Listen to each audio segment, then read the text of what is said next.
नमस्कार दोस्तों, आप सभी का स्वागत है हमारे YouTube channel BCS basic physics में।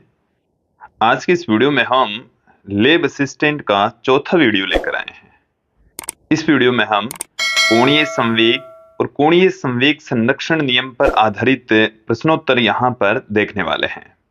विद्यार्थियों, महत्वपूर्ण प्रश्नोत्तर देखेंगे।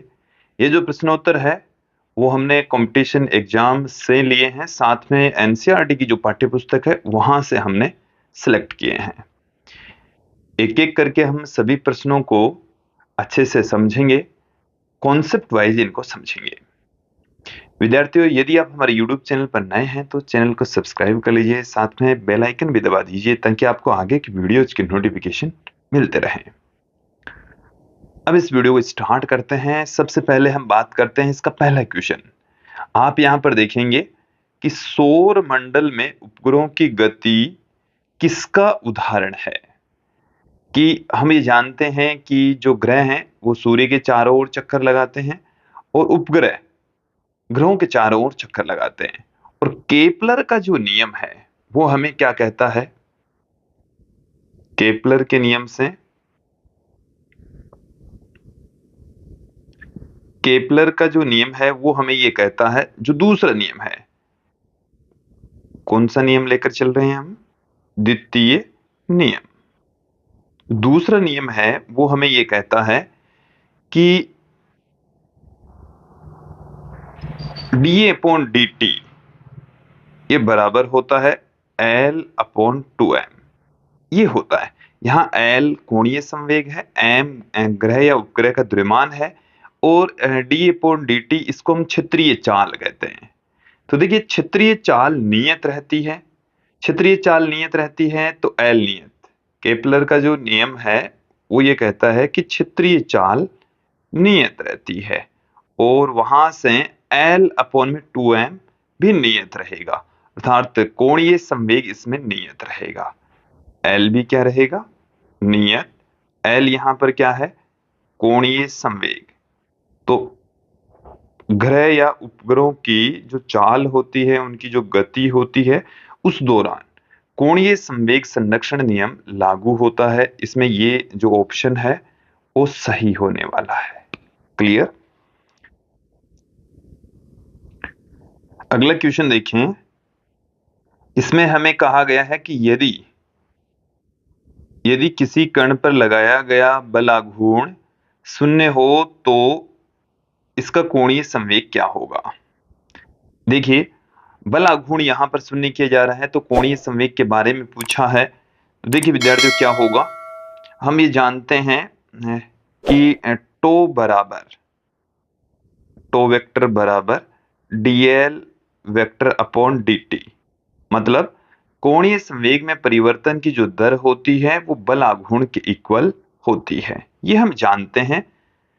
तो यहां से यदि टो वेक्टर बराबर 0 तो इसका मतलब आ गया है कि dl by dt equal to 0।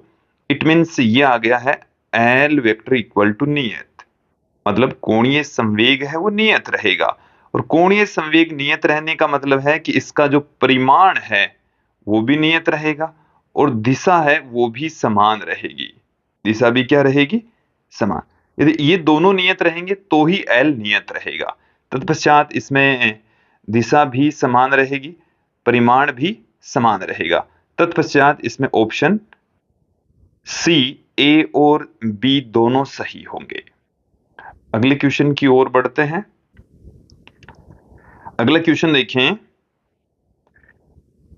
29वें question में हमें कहा गया है कि कैपिटल M द्रव्यमान तथा स्मॉल r त्रिज्या की एक पतली वृत्ताकार वलय अपनी अक्ष के परितः नियत कोणीय वेग ओमेगा से घूम रही है। फिर देखिए क्या कहा गया है कि यहां पर इसके स्थान पर आएगा स्मॉल m। क्या आएगा? Small m।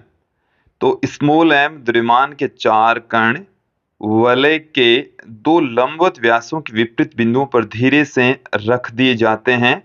तो वलय का कोणीय वेग क्या होगा? हमें ओमेगा के बारे में पूछा है। एक बार इस क्वेश्चन को आप समझ लीजिए कि हमारे पास में एक वलय है, इस तरीके की एक वलय है।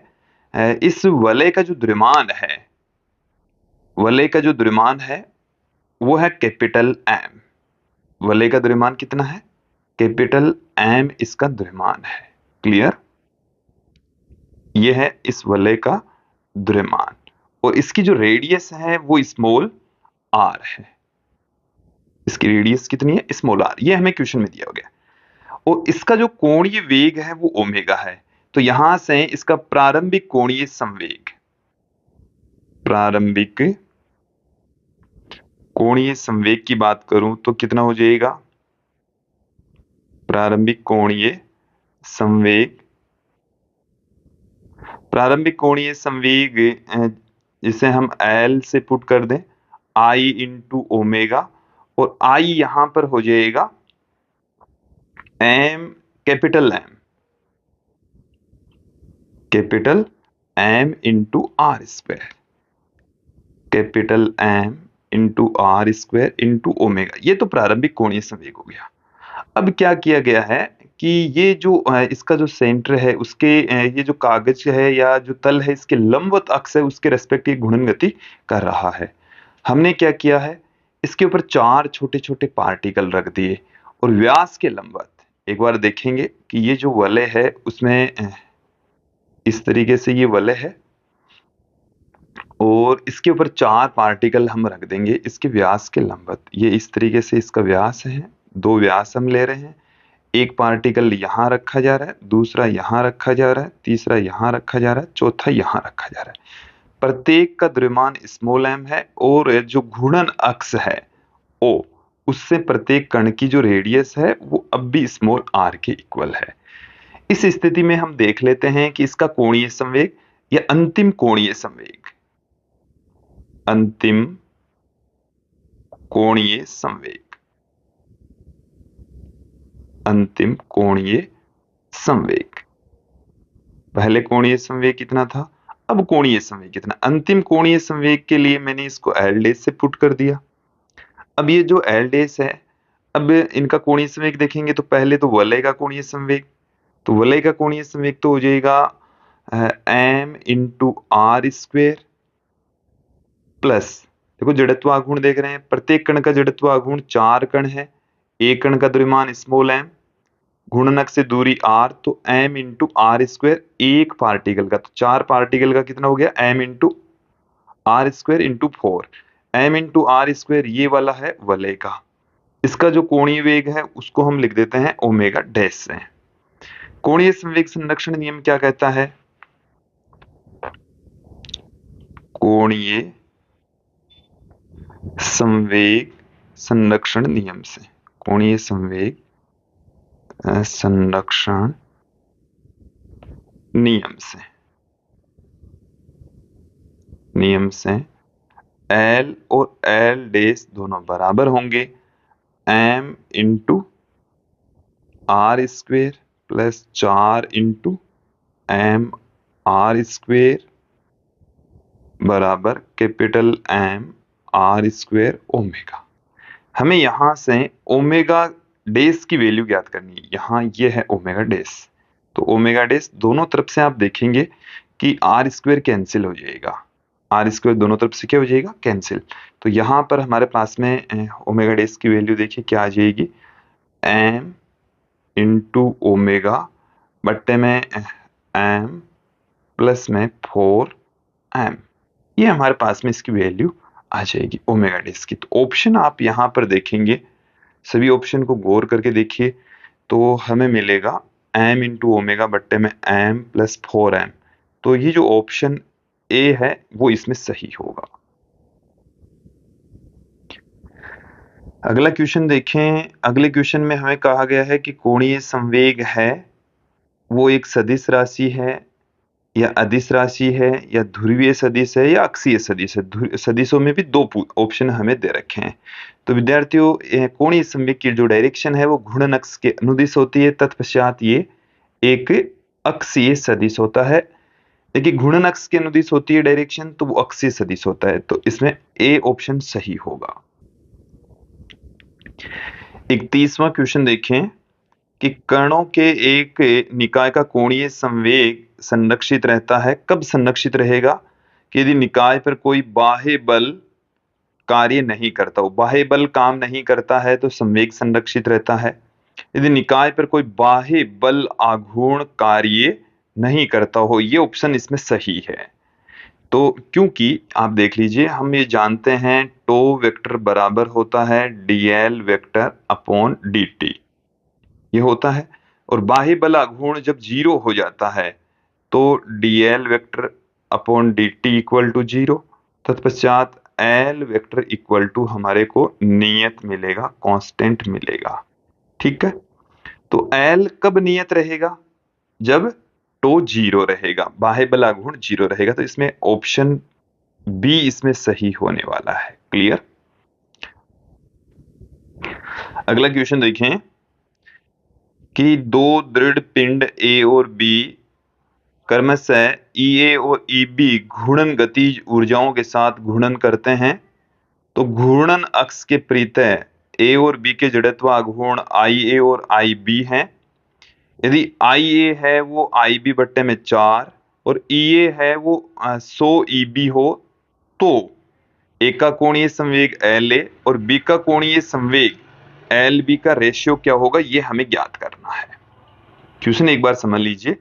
हमारे पास में दो पिंड हैं, दोनों के घूर्णन गतिज ऊर्जाएं दे रखी है, जड़त्व आघूर्ण दे रखे हैं और उनके बीच में आपस में रिलेशन दे रखे हैं, तो इनके कोणीय संवेगों का अनुपात पूछा है। तो विद्यार्थियों पहले आप देखें घूर्णन गतिज ऊर्जा, घूर्णन गतिज ऊर्जा, घूर्णन गतिज ऊर्जा जिसको मैं ई से पुट कर रहा हूं 1/2 आई इंटू ओमेगा स्क्वायर होती है। हम एल बराबर क्या जानते हैं? आई इंटू ओमेगा। हम ओमेगा के स्थान पर क्या पुट कर सकते हैं? ओमेगा की जगह एल बट्टे में आई लिखा जा सकता है। तो ई घूर्णन गतिज ऊर्जा कितनी आ जाएगी हमारे पास में? 1/2 आई, ओमेगा की जगह हम एल बट्टे में आई लिख देंगे, तो एल बट्टे में आई का स्क्वायर, देन हमें क्या मिल जाएगा? एल स्क्वायर बट्टे में 2i मिल जाएगा। तो यहां से एल स्क्वायर बराबर क्या आ गया? 2ei आ गया, जिससे हम क्या लिख सकते हैं? एल बराबर अंडर में 2ei। ठीक है, हमें पहले कण का कोणीय संवेग और दूसरे कण का कोणीय संवेगों का अनुपात निकालना है। ए और बी के कोणीय संवेगों की रेशियो फाइंड आउट करना है। तो 2EAIA का रूट बट्टे में 2EBIB का रूट। तो इसे हम इस तरीके से लिख सकते हैं, EA बट्टे में EB और ये आ गया IA बट्टे में IB। अब जो रेशियो है, जो अनुपात हमें इस क्वेश्चन के अंदर दे रखा, IA के स्थान पर तो हम IB बट्टे में 4 और EA के स्थान पर 100 EB लिख सकते हैं। लिख दीजिए, तो LA बट्टे में LB, यहां से आप देखें EA, तो 100 EB इसके स्थान पर हम पुट कर देंगे और IA जो कि IB बट्टे में 4 है, यहां से आप देखें 100 बट्टे में 4 बच जाएगा, क्योंकि EB से EB कट जाएगा, IB से IB कट जाएगा, और 100 बट्टे में 4 को हम 25 लिख सकते हैं। 25 से का अंडूड हो जाएगा 5, तो 5:1 इसका आंसर आने वाला है। तो इसका ऑप्शन, इसमें सी ऑप्शन सही होने वाला है, 5 इसका आंसर आने वाला है। अगला क्वेश्चन देखें, हमें इसमें बता रखा है कि स्मॉल एम द्रव्यमान का एक कण पीसी रेखा के अनुदिश, जो हमें डायग्राम में दे रखा है, v वेग के अनुदिश गति करता है, तो बिंदु O के परितः कण का कोणीय संवेग क्या होगा? हमें एक डायग्राम दे रखा है और इस डायग्राम में यहाँ पर जो कण है इस जगह पर मौजूद है, जो कि इसके मूल बिंदु से स्मॉल r दूरी पर है, और इसका जो वेग है वो इस डायरेक्शन में है, v इस डायरेक्शन में है। देखिए इस डायग्राम को एक बार अच्छे से समझ लीजिए। तो देखिए घूर्णन अक्ष से जो इसका स्थिति सदिश है वो तो है r, लेकिन घूर्णन अक्ष से इसकी जो सीधी दूरी यदि आपको ज्ञात करनी है, लंबवत दूरी इसकी ज्ञात करनी है, तो आप यहां से सीधी दूरी हमें इस क्वेश्चन में एल दे रखी है, स्मॉल एल। तो देखिए कोणीय संवेग एल बराबर क्या होता है?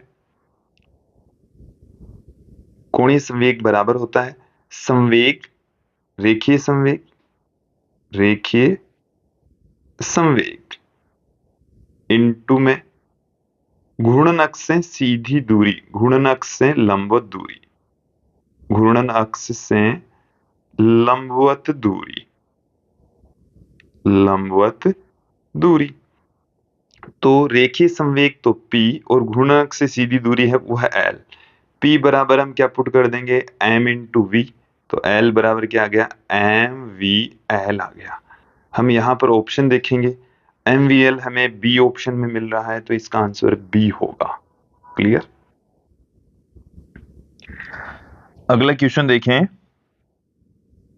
हमें अगले क्वेश्चन में कैपिटल M द्रव्यमान और स्मॉल r त्रिज्या वाली एक पतली वृत्ताकार वलय किसी क्षैतिज तल में इसके केंद्र से गुजरने वाले तल के लंबवत अक्ष के प्रत्यय कोणीय वेग ओमेगा से घूर्णन गति कर रही है।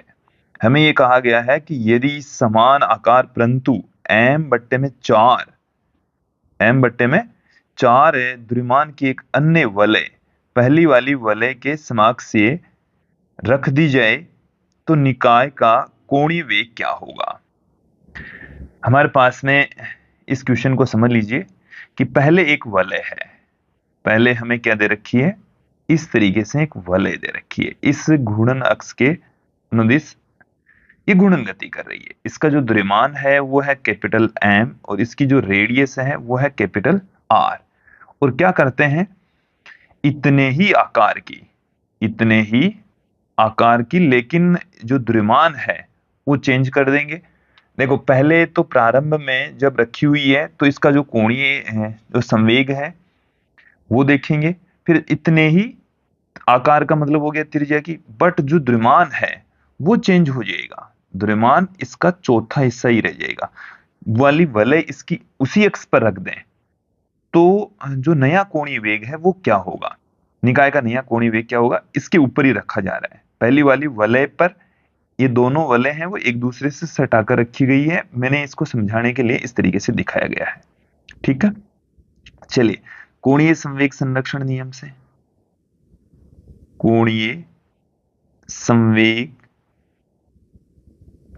संरक्षण, कोणीय संवेग संरक्षण नियम से क्या कहता है कि प्रारंभिक कोणीय संवेग अंतिम कोणीय संवेग के बराबर होगा। तो L1 बराबर कर दिया मैंने L2, तो I1 ओमेगा 1 बराबर हो जाएगा I2 ओमेगा 2।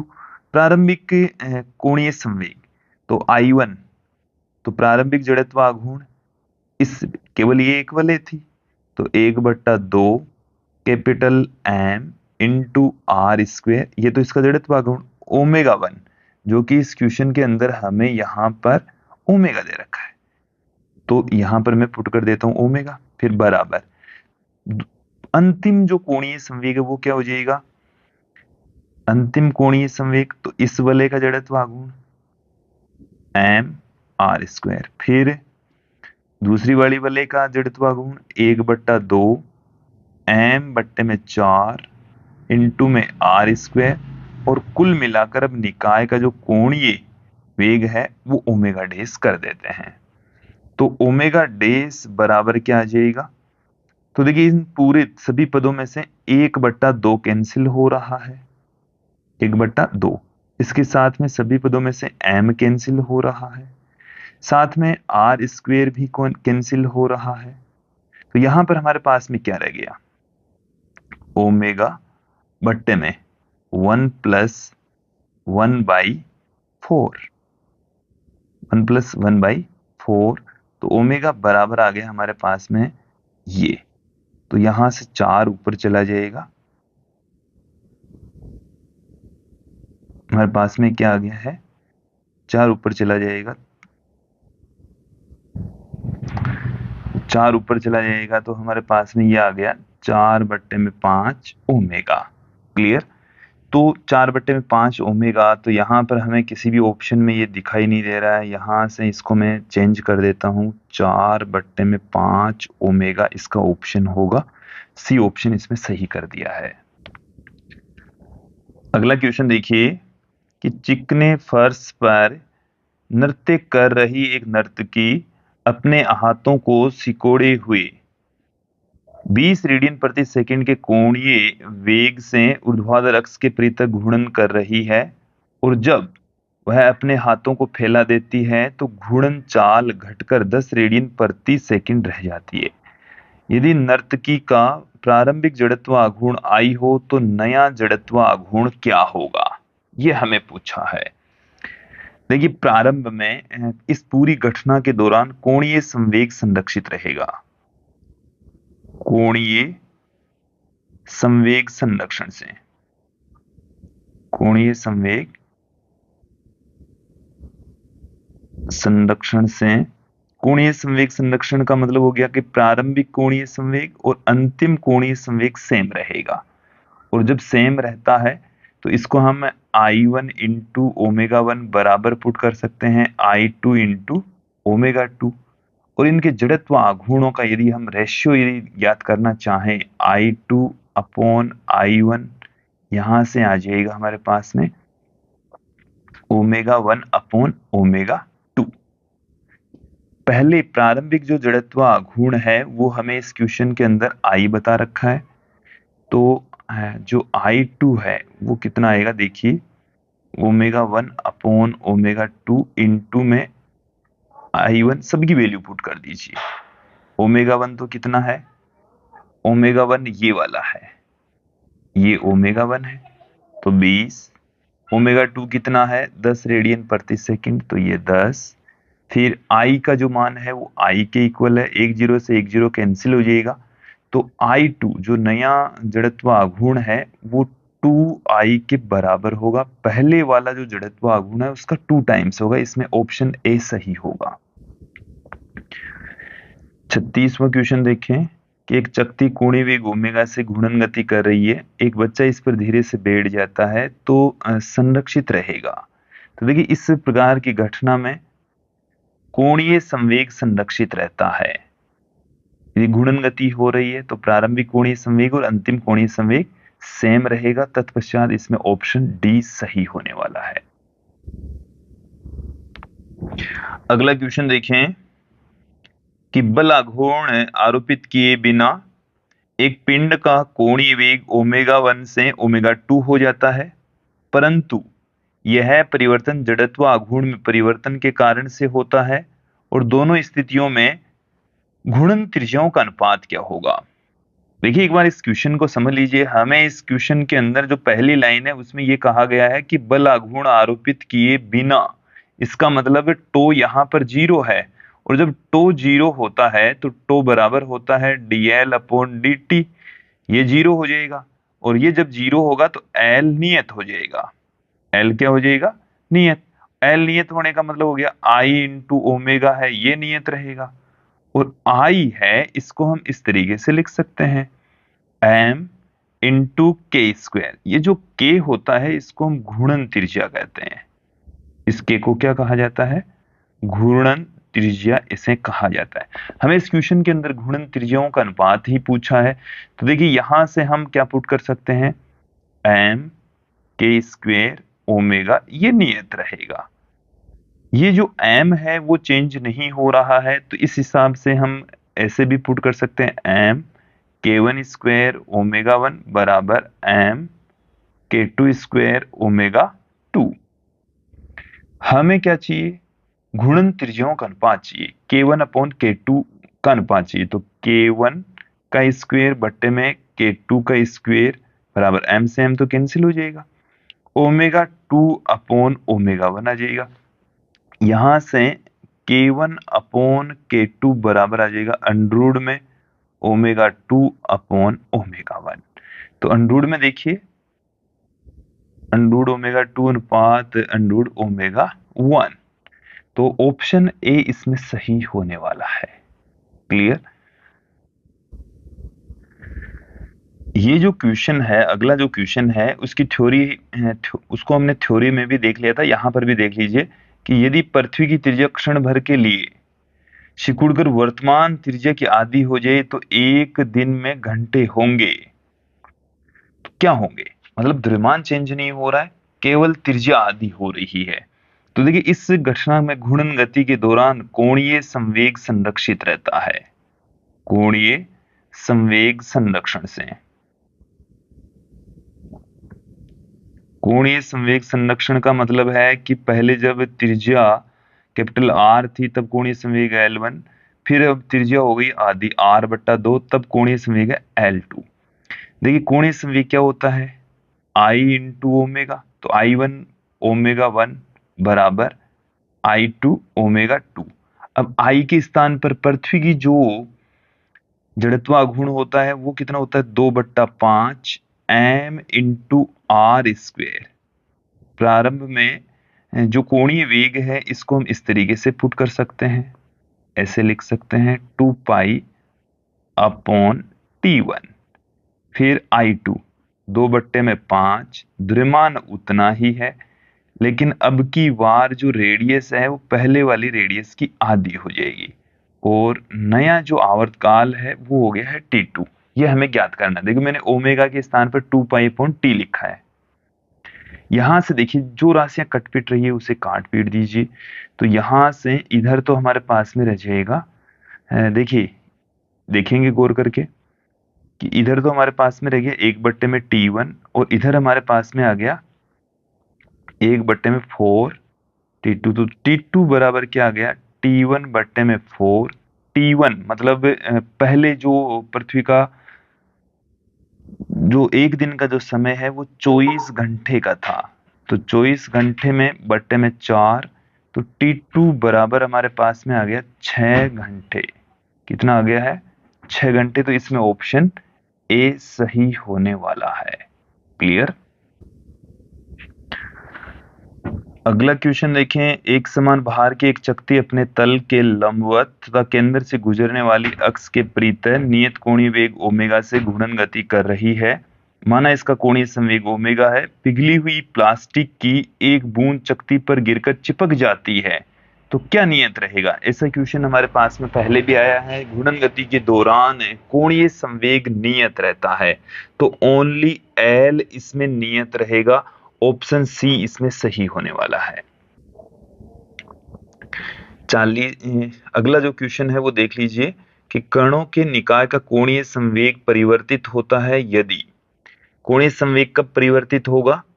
जब निकाय पर बल आघूर्ण कार्य करता है, क्योंकि टो वेक्टर बराबर हम जानते हैं dl वेक्टर अपॉन dt। टो काम करता है, टो काम करेगा, कब काम करेगा? जब कोणीय संवेग में परिवर्तन हो रहा है। तो कोणीय संवेग में परिवर्तन केवल और केवल तब होगा जब बल आघूर्ण काम कर रहा हो, तो इसमें ऑप्शन बी सही होने वाला है। देखिए जो अगला जो क्वेश्चन है उसमें हमें कहा गया है कि यदि पिंड पर बल द्रव्यमान केंद्र से दूर किसी बिंदु पर कार्य करता है, तब कि एक पिंड है जिसके ऊपर बल काम कर रहा है जो कि द्रव्यमान के अंदर से दूर की ओर लग रहा है, किसी बिंदु की ओर काम कर रहा है।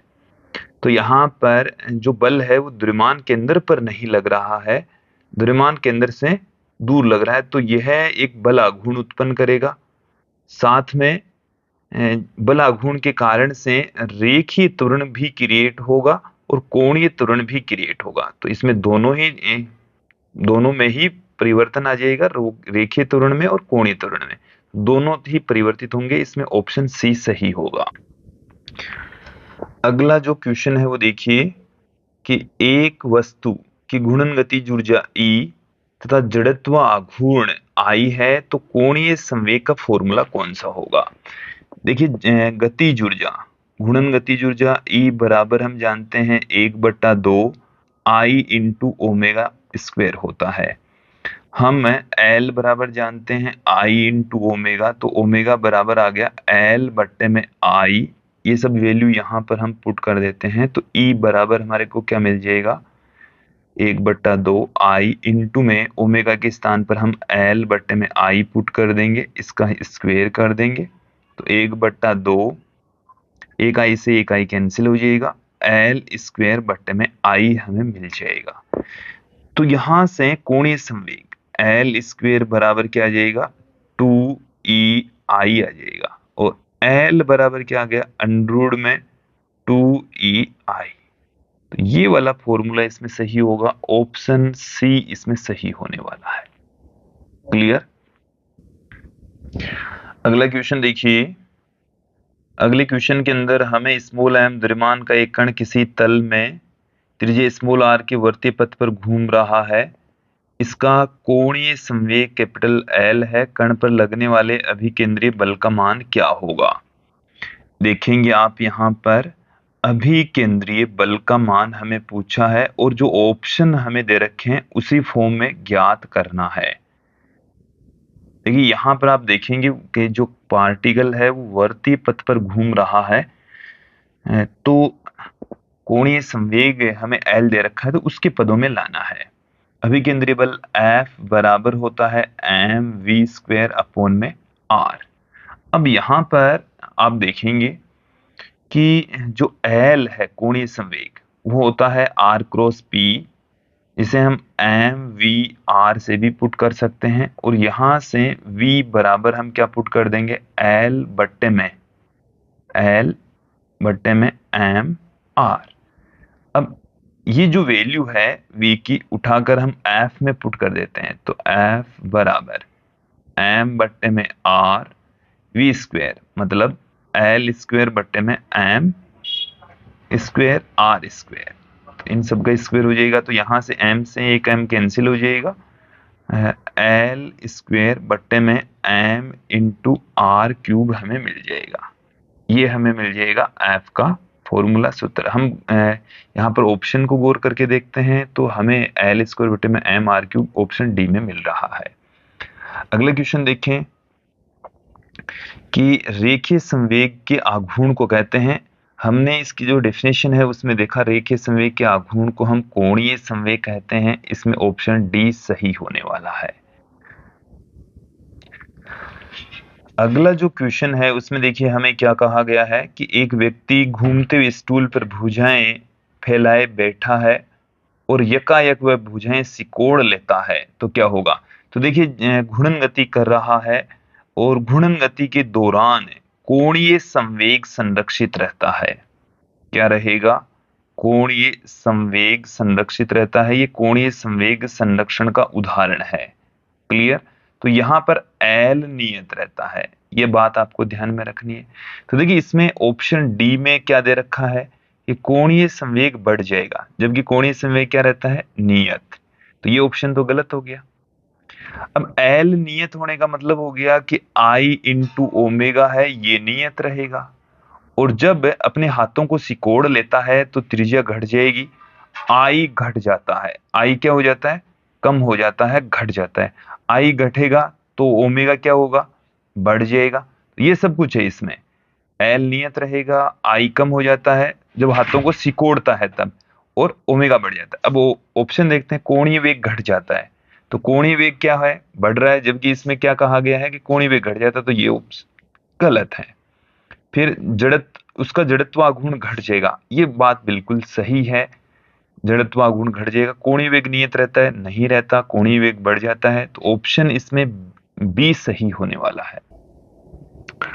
विद्यार्थियों अगला क्वेश्चन देख लेते हैं। हमें देखिए इसमें क्या कहा गया है कि दो चकतियां जिनके जड़त्व आघूर्ण I1 व I2 हैं और जिनकी कोणीय चालें ω1 व ω2 हैं, अपने तलों के लंबवत द्रव्यमान केंद्रों से गुजरने वाली संरेखीय अक्षों के रेस्पेक्ट घूर्णन गति कर रही है, कि यदि दोनों को संयुक्त रूप से इसी अक्ष के परितः घूर्णन कराया जाए तो निकाय की घूर्णन गतिज ऊर्जा क्या हो जाएगी। एक बार क्वेश्चन को आप समझ लीजिए कि हमें यहाँ पर दो चकतियां दे रखी है जिनके जड़त्व आघूर्ण I1 तथा I2 दे रखे हैं, उनकी कोणीय चालें ω1 तथा ω2 दे रखी है। यदि दोनों को द्रव्यमान केंद्र से गुजरने वाली जो संरेखीय अक्ष है उसके परितः एक साथ में संयुक्त रूप से घूर्णन कराया जाए तो उसकी घूर्णन गतिज ऊर्जा क्या हो जाएगी, ये हमें पूछा है। तो देखिए सबसे पहले हम इसका कोणीय वेग जब संयुक्त निकाय बन जाएगा तो उस स्थिति में कोणीय वेग कितना होगा, कोणीय वेग ज्ञात करने के लिए हम कोणीय संवेग संरक्षण नियम का पालन करवाएंगे। कोणीय संवेग संरक्षण नियम से, कोणीय संवेग संरक्षण नियम से। कोणीय संवेग संरक्षण नियम हमें क्या कहता है कि L1 बराबर होता है L2। प्रारंभ में इनका जड़त्वाघूर्ण पहली चकती का I1 इन उसका कोणीय वेग ओमेगा 1, तो ये तो उसका कोणीय संवेग हो गया। दूसरी चकती का I2 ओमेगा 2, फिर दोनों को संयुक्त कर देंगे तो उनका जड़त्वाघूर्ण I1 प्लस I2 और कोणीय वेग हो जाएगा ओमेगा।